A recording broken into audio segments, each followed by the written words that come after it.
I want to touch a bit more on what you just mentioned before as well, because it might be interesting for the audience.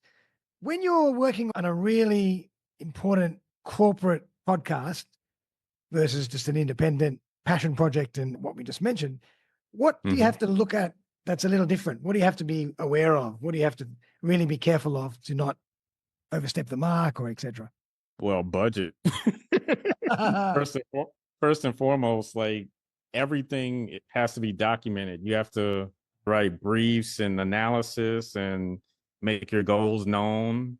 You have to work with a lot of different people. So, like, I work with an engineer, I work with a campaign strategist, Wow. I work with the head of the marketing team, I work with a social media person, I work with the creative team. They design all of the thumbnails, and we have to pay for music. We have to pay for voiceover artists. We have to get a corporate account for Riverside, which is like $20,000.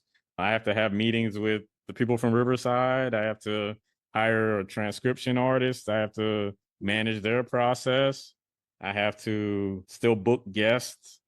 I have to communicate with the guests. Have to write the questions out for the host. Have to cut shorts and clips and pretty much give a rundown to the editor. Yeah, there's a lot of stuff. I That's a mean, lot, pretty much man. work with the technical writer to create blogs, and you give them the proper transcript or timestamps from the transcript. So it's Mhm. yes, there's a lot of stuff you have to deal with. Then That's at the end of the year, you have to meet with a social media person, which, I mean, I didn't mention that. I have to send all of the descriptions to the social media person to post. But at the end of the year, you get the Hootsuite account and put together like a dashboard of metrics. That way it's showing that we're meeting our goals or we're not. For YouTube, and Podbean is our hosting site, and LinkedIn and Twitter X. Like, we have to show the views, the downloads, the impressions, the click-through rates. It's a lot.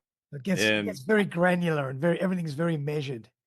exactly. And I'm not even hosting the show. Yeah. So just imagine if I was hosting the show as well. That sounds like a Yeah. lot of work. I think I'll stick to my indie podcast. That sounds like too much work for me.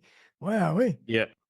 But I mean, I get to attend, a lot of the podcast conferences in the States and have trips to Barcelona and California. So I mean, it's cool. Like I said, it's a learning experience. A lot of those skills I can pivot and use for forecast media.